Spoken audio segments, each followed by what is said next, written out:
Hello everyone. I just wanted to make a quick video to show my homemade traveler's shield from the Breath of the Wild. The Breath of the Wild is a new Zelda game that's coming out on the Switch and the Wii U by Nintendo. Actually, this shield is not exactly homemade. It was actually a modded from a shield that I purchased from eBay. I want to say I paid somewhere around $60, maybe $70. I can't really remember, to be honest, because it was several months ago when I first bought the Shield. But you can find them anywhere from, I want to say, 60 and upwards to well over $100. This shield is solid wood.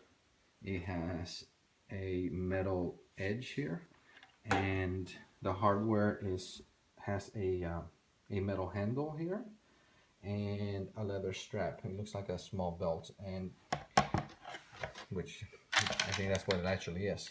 Now this is actually really comfortable. I'm fine with that. This I need to replace because the shield's so heavy it digs into your hand right there in a funny way, and it quickly becomes very uncomfortable to hold onto the shield. Now the entire shield, when I first purchased it, it was this color here. The front of it had that same kind of paint or varnish. I'm not sure what it is. And the metal dome here, again, I'm not sure what this is called, what the technical term is, but it was brushed aluminum, I believe. It was attached with some really large screws that were covered by some metal dome caps, and it looked really nice actually. But in order for me to make it look like a traveler shield, I needed to make sure that those were removed, and then get some other screws that will go in flush, so I'll be able to attach this ring here that I made. I made this out of plastic tubing. I purchased that tubing from Lowe's, maybe Home Depot. But I want to say that tubing is basically used to empty large aquariums. It makes it easy to empty the water into buckets and so on.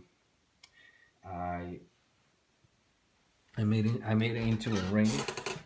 Then I cut into one end and I shoved the one end into the other. And I used this really strong crazy glue like cement thing that I also purchased at Lowe's. Uh, and then after it dried up, I sanded the whole thing down with a Dremel tool. And after it was nice and dry, I proceeded to paint the ring probably a dozen times before before it looked like this. I think it looks like metal. It's got plenty of coats of paint. At first I was afraid that maybe the paint will rub off, but there's so many coats on there that there's no way that's coming off. The dome itself, again, I also painted that using a metallic bronze gold paint, and I painted this as well at least a dozen times.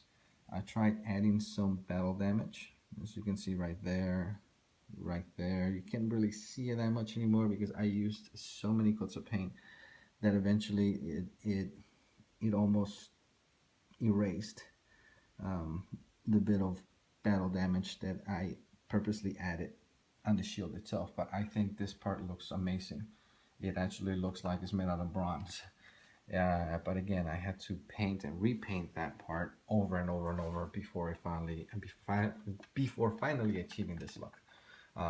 Right in here, I used window caulk, the white kind that is paintable. You can usually find it for about $1. Again, at a Lowe's, Home Depot.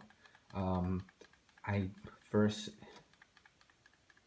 made sure that it was nice and dry because the first time I did it, I didn't wait long enough before I tried painting it with this metallic, with this really dark metallic gray paint, and it never dried. I actually had to remove the whole thing and start over again. because this thing was just all over the place. It basically never dried, and it was a disaster. I had to start over again. So I had to wait a couple days before painting this to make sure that it was completely dried through and through. I also put caulk right here along the edge, and then the edge of the dome, that's part of this as well. Um, at first, I left it silver, but it didn't look quite right because it didn't match um, the shield that you see in the game. And then I tried painting it the same color here, the gold color, and that looked kind of neat. But at the same time, again, I wanted that to blend more into the shield itself. So then I decided to mix acrylic paints, and I tried to match the color of the shield to a degree, just so it will blend in. Now the graphics here, like the ones that you see on the shield, I did all this by hand. Um, I etched them right onto the shield itself, and then I painted all this by hand using acrylic paints and permanent markers. All the dark parts here is made with, I painted that with a fine point permanent marker, but I also had edged all this in with an X-Acto knife, so the ink basically just sipped right into the lines.